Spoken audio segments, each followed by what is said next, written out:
সেটা হাস্যকর ব্যাপার, অস্বাভাবিকভাবে হাস্যকর ব্যাপার।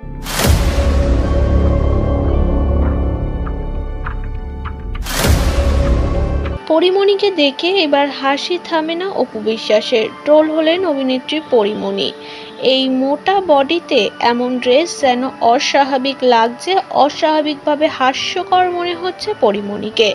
এবার একটি ইন্টারভিউতে এই বিষয় নিয়ে কথা বললেন অভিনেত্রী পরিমণির খুব কাছের দিদি অপু বিশ্বাস। একটা সময় তো তেমনই সম্পর্ক ছিল, তবে যত দিন বেড়েছে তাদের মধ্যে তৈরি হয়েছে দূরত্ব। কিছুদিন আগে পরিমণিকে বলতে শোনা যায় অপু বিশ্বাসকে পরগাছা উকুন।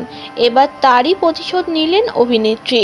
পরিমণির চেহারা দেখে অপু বিশ্বাস এমন কথাও বলেছে যে এমন ঢ্যাপসা চেহারা কোনোদিনও কমানো সম্ভব না পরিমণির পক্ষে। মিশন ইম্পসিবল, কোনোভাবেই সম্ভব হবে না। আর অভিনেত্রী হয়ে পরিমণির যে কী ধরনের ড্রেসিং সেন্স সেটা তার নিজের ড্রেসের মাধ্যমেই তুলে ধরছে দর্শকদের সামনে।